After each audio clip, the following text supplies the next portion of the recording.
Good evening, everybody. I am Vibhu Swain from PowerTech Consultant. Today we'll start our webinar number 10.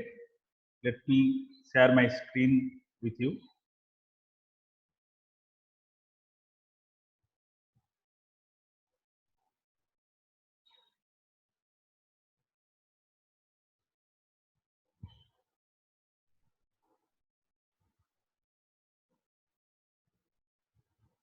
So, webinar number 10. This is the second portion of chapter 1 of book 3. That is the energy efficiency in electrical utilities. And chapter 1 is electrical systems. In this, we'll try to study basically the energy billing, capacitor bank, how to read a bill. As I have already told you, whenever any industries or any consumer takes some electrical energy from a distribution company, then he has to pay certain amount that is known as electrical bill. And this system is known as electricity billing. You are all from industries, and already we have already discussed that any industries will have two-part tariff.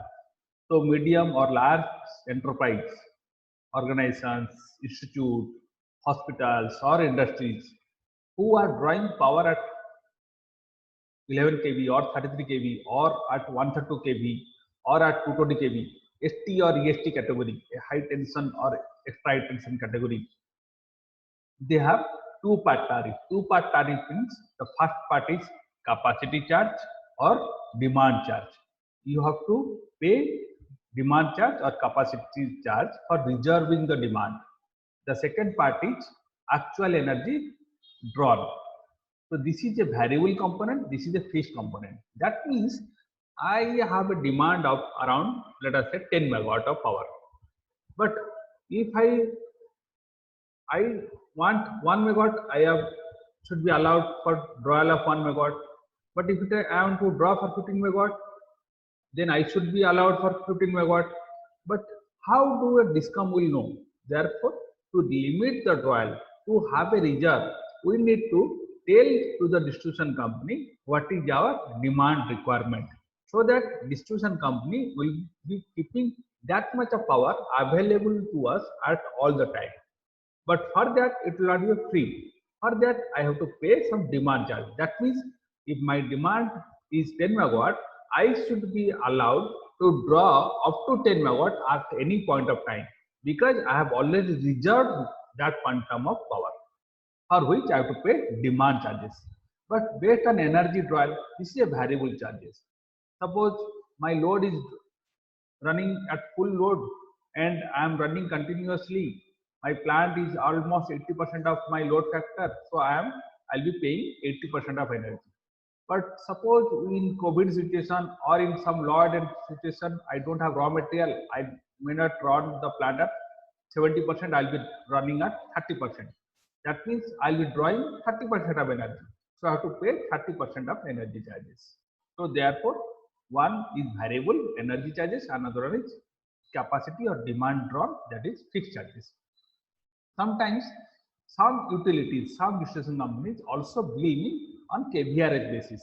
That means if I draw reactive energy, then I have to pay for that. Few distribution companies, they don't bill reactive energy, instead they bill power factor penalty or power factor incentive. Now, what are the components of a tariff structure? So this is that electricity bill is known as tariff, and this tariff is being decided by regulatory commission, electricity regulatory commissions. So what a tariff structure or a bill looks like? One is maximum demand charge.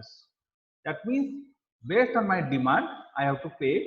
If my maximum demand is 9 MVA, then I have to pay some demand charges. That is known as maximum demand charge. Another one, based on my energy consumption, kWh consumption, I have to pay energy charges. And few utilities also based bill on the basis of apparent energy, that means on kVH. That means in this case, kWh and kVRH, the vector sum are already taken care. So if you are drawing or billing me on the basis of KVA billing, then the distribution company should not bill again for power factor incentive or power factor penalty or KVA rates.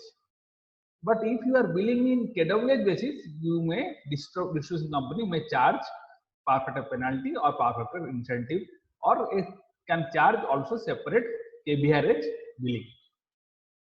Now, so demand charge, energy charge, and then another component of electricity bill or tariff structure is the power factor penalty or incentive.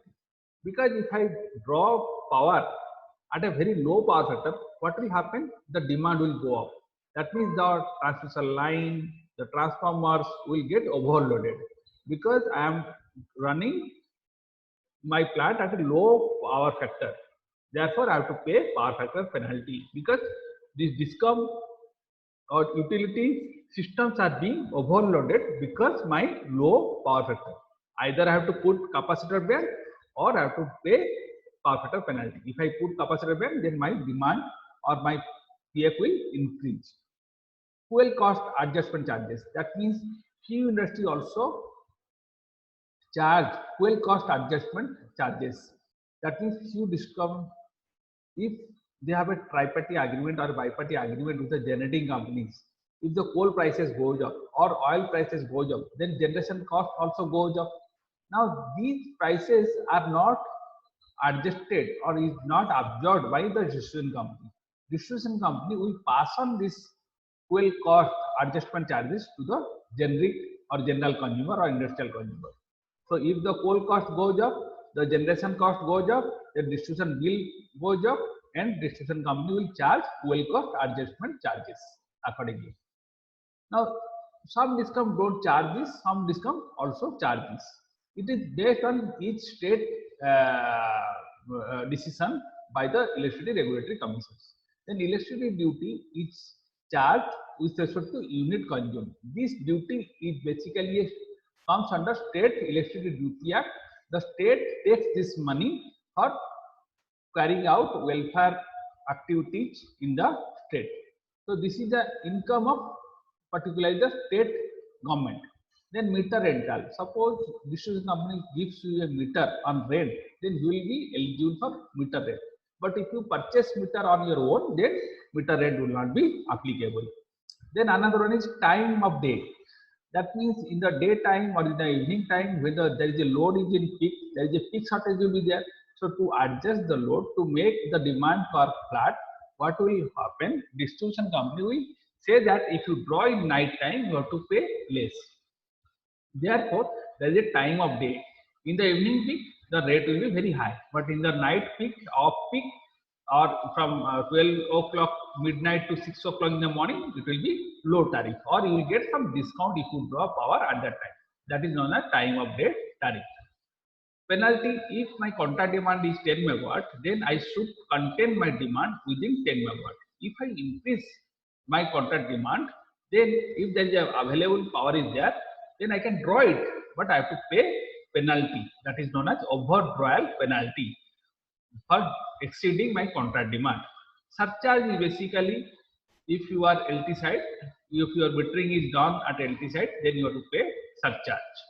So these are the major component of tariff structure of a distribution company bill: maximum demand charge, energy charge, power factor penalty, fuel cost adjustment charge, electricity duty, meter rental, time of day, penalty, and surcharge. Now let us come to maximum demand calculations. Now you all know there is a meter. It might be electromagnetic meter or electronic meter or electromechanical meter. Now what is this maximum demand? So maximum demand means, that is a confusion in the first class also. People were trying to know what is maximum demand. It is not an instantaneous demand.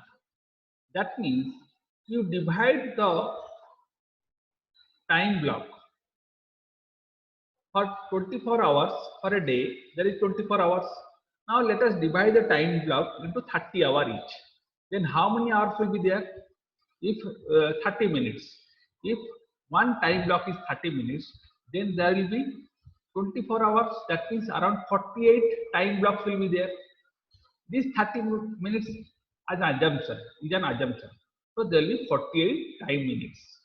Now, within this 48 time interval, there will be demand will be there, that will keep on changing. Now, let us come to this figure part. This is a load curve. This is a load curve, or this is a power curve. This, in this case, power is in kVA, and this is the time. Now let us, this is the power demand is keeps on fluctuating, and this is a 24-hour trend. Now I have divided this into 4 time interval. That means demand interval is 4. So each hour is 6, 6, 6, 6, 6. So in this case, this is the average, this is the maximum demand. Now average of this, so the area is the energy consumed. Now if I found the average demand of this, I will get somewhere here. Now this becomes my average demand for this particular time interval or demand interval. Now this is recorded in the electronic meter. Now come here. Now the demand keeps on increasing. Because of increasing demand, what will happen? The area cuts will be more. So my new average demand for this second time interval will be like this. It is higher than this. Therefore, the new maximum demand will be, let us say this is 10 kVA, this becomes 12 kVA. So the new maximum demand will be 12 kVA. Now again the demand goes on increasing. So for this time interval, the demand, the average I calculated, the average demand becomes this. So out of these 3, this is the maximum. This is the maximum demand of this particular total interval. That means this is the maximum demand for this interval. Now come the last demand curve. Now the average load has gone down. So average load will be like this. But this is lesser than the earlier one. So this is not the maximum demand. Which one is the maximum demand in this case? This is the maximum demand, which is nothing but average of a particular time interval or demand interval. But if you see the load curve, actually the maximum demand lies here. This is the peak demand of a particular time. This is an instantaneous time. For this moment, the demand is highest. But this maximum demand is related to average of all the maximum of all average for particular demand interval. So here maximum demand is this one, not this one. This is the instantaneous peak demand. So now you come to, so for this hour, this is the maximum demand. Similarly, if it is a monthly curve, then accordingly you can find out the maximum demand for this month is this one. Now come here. So let us take this example. So what we understood? The maximum demand, it is not the instantaneous demand drawn. It is often misunderstood. It is the time integrated demand over the predefined recording cycle. Here in this case, the predefined recording cycle is 30 minutes. So it is a time integrated demand over the predefined recording cycle. That means the average demand over the predefined recording cycle. Come to this example. Suppose there is a industries and there is a recording cycle of 30 minutes. Within 30 minutes, this is the demand cycle. For first 4 minutes, it draws 2500 kVA. For 12 minutes, you draw 3600 kVA. For 6 minutes, 4100 kVA. For next 8 minutes, it draws 3800 kVA. Now, what is the maximum demand here? If somebody misunderstands it, then he can always tell it is 4100 kVA. But that is not the maximum demand for this recording interval. The maximum demand has to calculate it based on average maximum demand. That means 2500 kVA into 4 minutes. That means I have to find out the total area. Then I have to divide the minutes to find out the average time integrated average demand. So 2500 into 4, 3600 into 12, 4100 into 6, 3800 into 8. That means this demand into this time, this demand into this time, divided with the total time. So I got 3606.7 kVA. This is my maximum demand, which is nothing but average time integrated demand over the predefined recording cycle. So I can call this is my maximum demand. But these are all my peak demand. This 4100 is a peak demand for that particular period. So maximum demand will be the highest among such demand values recorded over a month. So meter, that means similarly for each month, if my demand cycle is 30 minutes, I will calculate the maximum demand. But for ABT compliance system, now new guideline says it is 15 minutes. The time interval is not 30 minutes, it is 15 minutes. But new regulation is coming up in which the time block will be at 5 minutes block. That means each 5 minutes I have to calculate the demand. But for example sake or as per your books, you can consider demand cycle of 30 minutes. So the meter is, these are all electronic meters. So the meter will record the registers. So it will store the new maximum demand and discard the earlier old or lower maximum demand. So by that, it will record only the maximum demand for that particular month, and it will reject or discard all other maximum demand which is lower than this maximum demand achieved so far. By this, from the register during the month end, when the consumer and meter reader both together carry out a joint meter reading, they will be able to find out this maximum demand because it is already stored in the electronic register and they record it. So KWH and maximum demand. Based on that, you bill, the distribution company bill to the consumer on the basis of maximum demand as well as KWH drawn.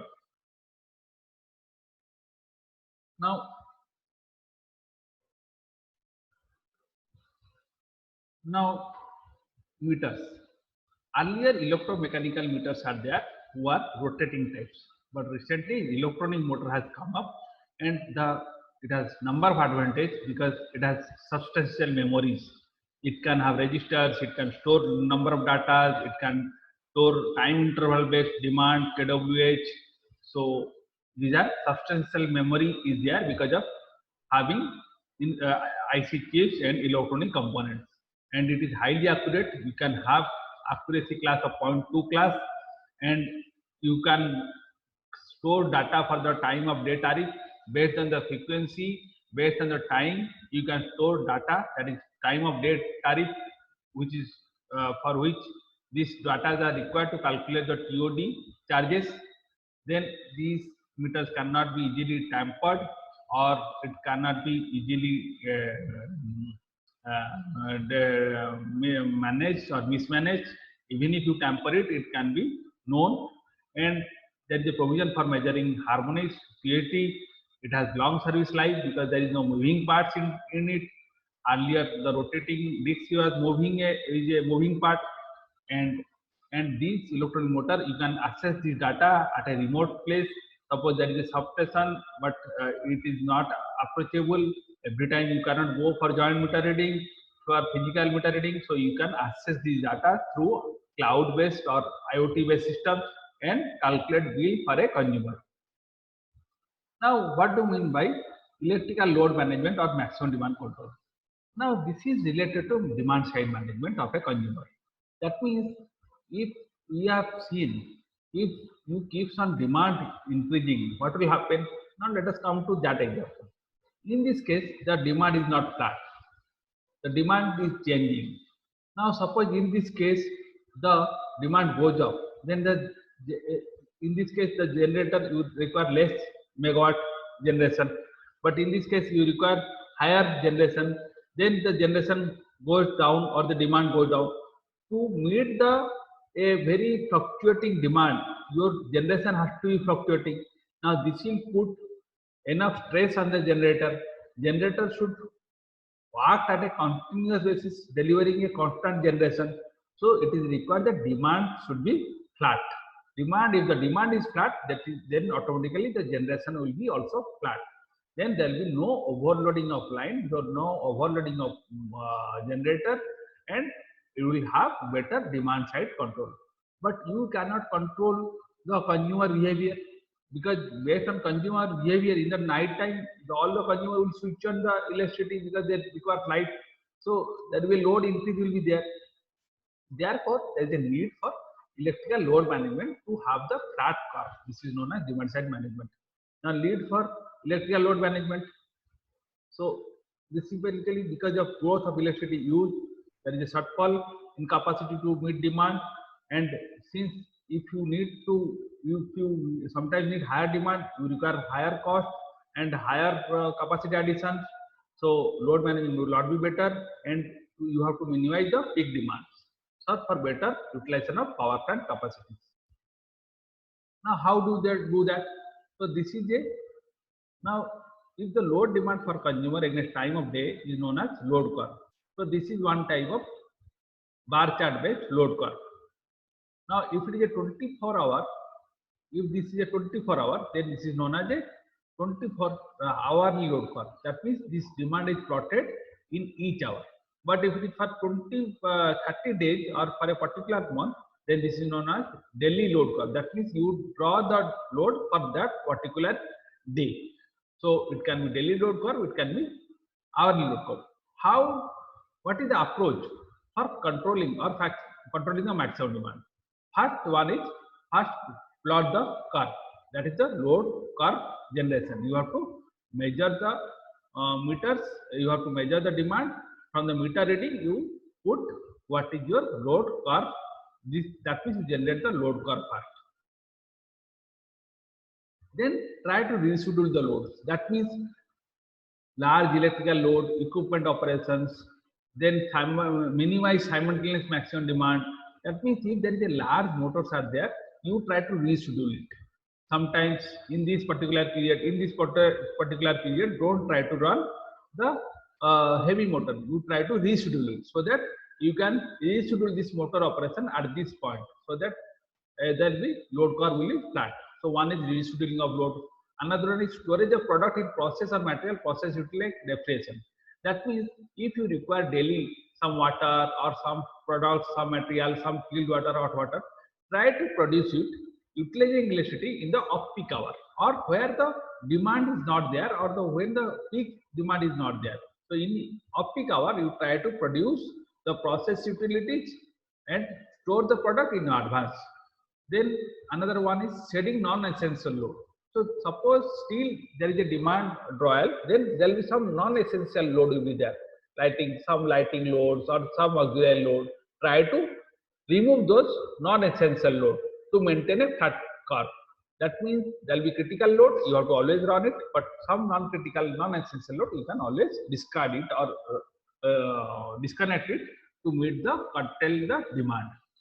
Now you have demand side controller for that also. There is nothing but a computer programming which will see that if there is an increase in demand, all the industries are installing it. If there is an increase in demand, automatically it will see it and it will try to reduce it. And it will try to disconnect those non-essential loads.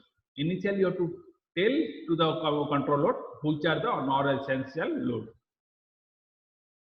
Then operation of captive generating plant or diesel generators. Suppose you are importing electricity from distribution company, but there is a demand. To meet the demand, what you have to do? You have to start your own generating plant or captive generating plant.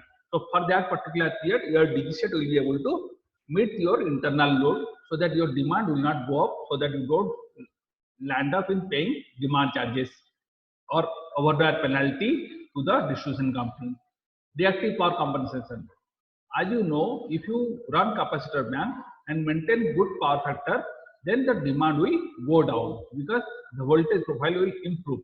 Once your kVAR is reduced, your kWA will match with kVA. That means your kVA is nothing but demand. So demand will try to match with the kWA. That means kVA is reduced. So by reactive power compensation also, you can manage demand side, carry out demand side management. So what are the four things? Plot the load curve generations, then reschedule the load, store the product in advance, carry out load setting of non-essential loads, then operation of captive generating plant or DG set, then reactive power compensations.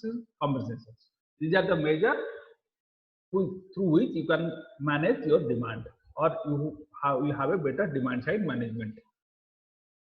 Now let us come to power factor incentive and power factor improvement.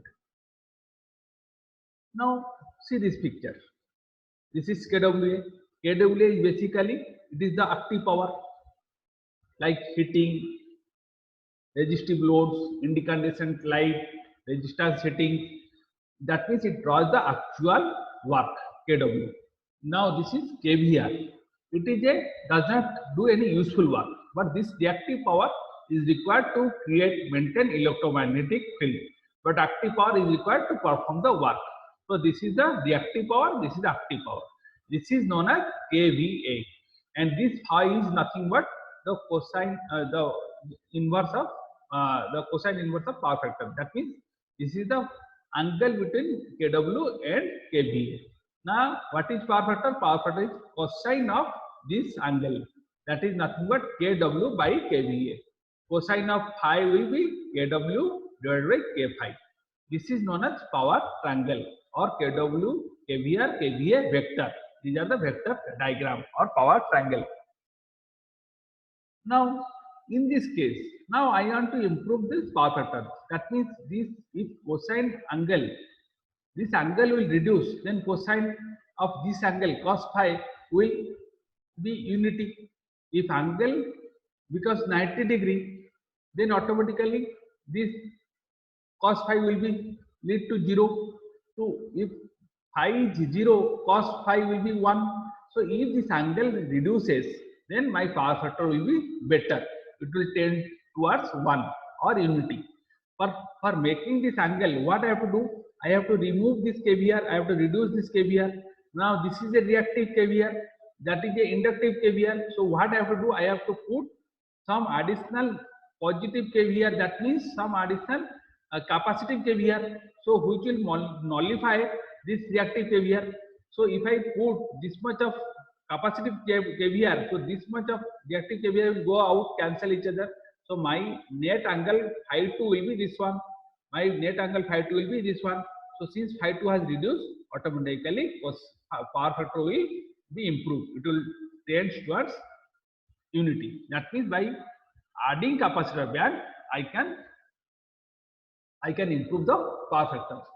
So this is what we discussed. Now active power kW, reactive power is kVAr, and they are 90 degree vectorically in a pure inductive circuit. Now the ratio of kW to kVA is known as power factor, which is less than 1 or equal to unity. And normally the power factor range is 0.2 to 0.9. By adding capacitor band, you can improve the power factor. So add power factor correction capacitor, because it improves the power factor or correct the power factor. This capacitor is known as power factor correction capacitor. These are also known as reactive power generator, because they generate reactive power to supply to the inductive load. Otherwise, inductive load are known as reactive power absorber or consumer. And so what they do, they provide the needed reactive power. The capacitor provides the needed reactive power to accomplish the work or kW. This reduces the amount of reactive power, thus total power generated by the utility and demand is reduced because your reactive power reduces. So what is the advantage of power factor improvement by capacitor addition?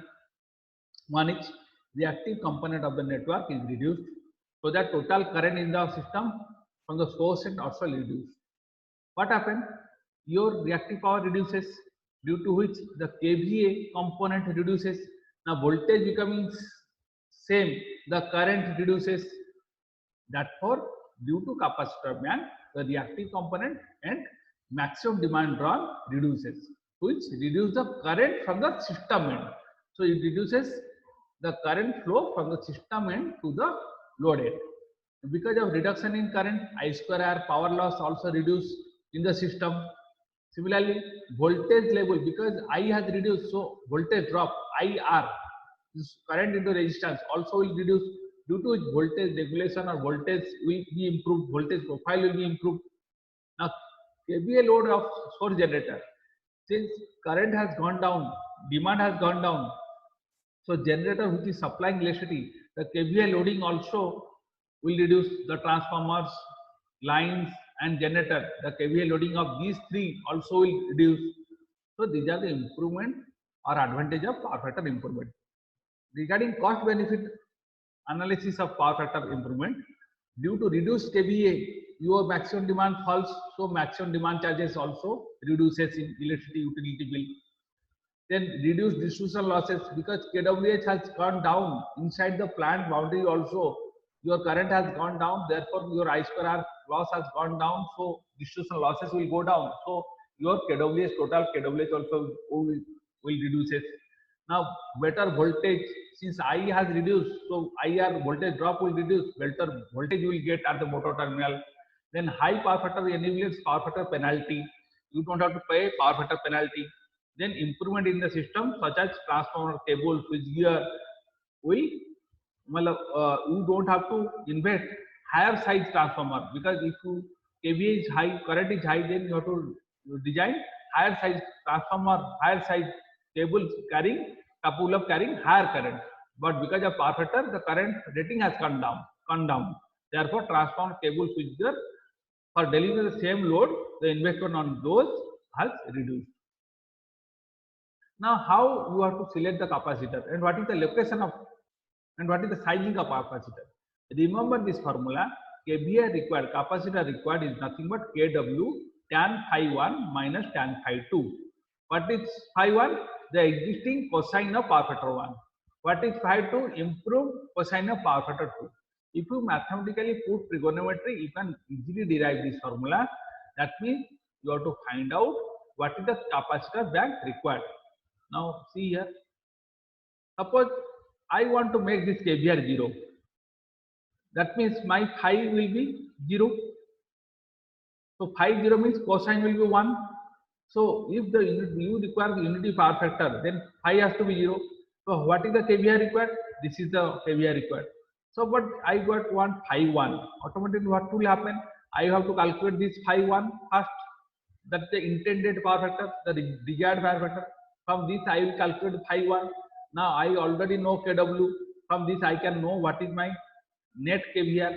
Now I have already, because of this phi and kW, I know what is the initial KVR. So this KVR minus net KVR is your capacitor required. So there is an example in the book. You just study it. It's a very simple example, and you can calculate this figure. KVR capacitor bank, the unit in KVR will be kW, will be tan phi 1 minus tan phi 2. Phi 1 will be existing cos inverse of phi power factor 1. Phi 2 is improved cos inverse of FF2. Now normally capacitors are located at the load end, because if you put load, maximum benefit will arrive, or you will derive the maximum benefit of capacitor. So you have to choose the position so that you can put the capacitor bank as close to the load as possible. And because of which the power losses reduces and current reduces, voltage also reduces, voltage also improves, and there is increased voltage in the at the motor level, due to which motor performance also increases. Now these are the example how the capacitors are put. Now see, this is a transformer, this is a supply.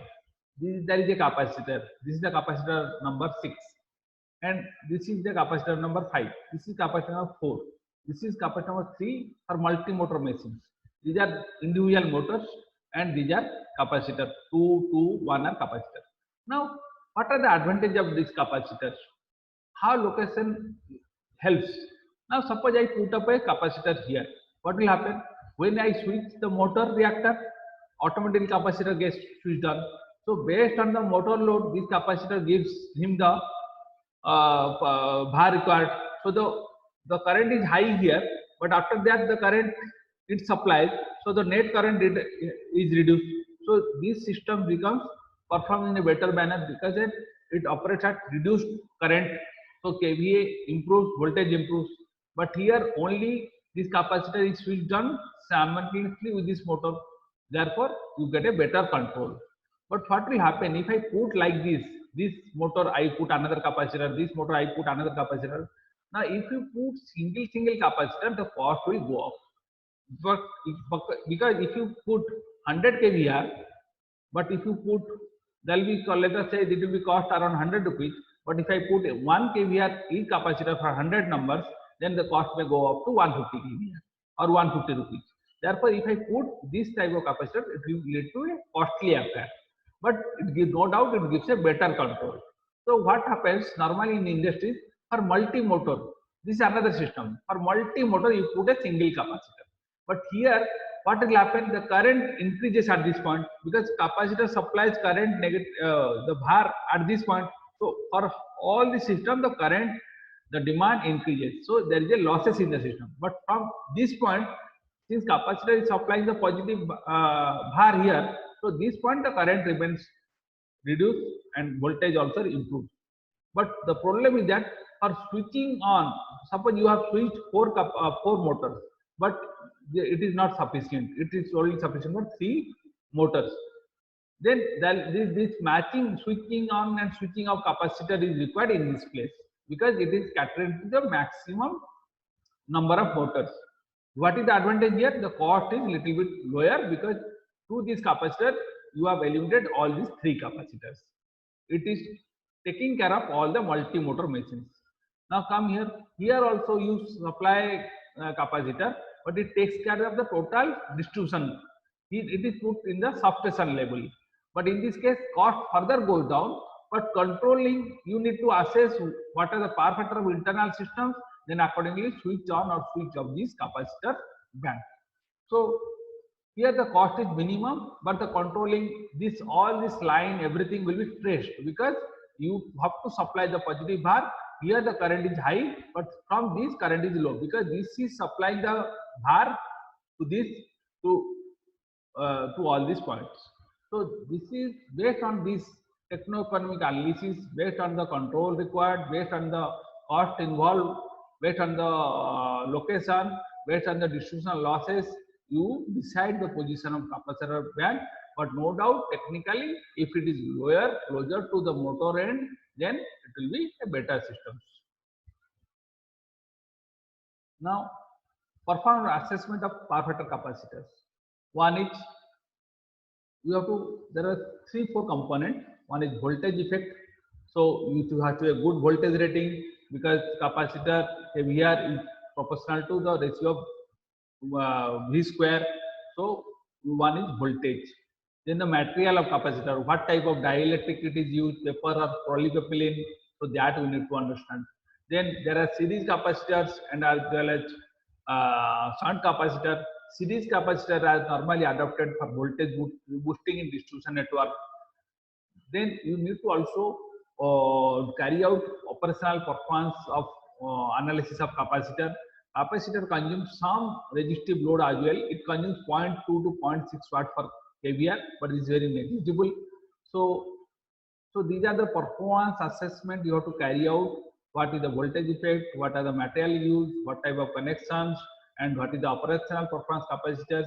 You have to just read the books and sometimes some long question comes. What is the performance assessment of power factor capacitors? With this, I close the chapter 1, the middle portions.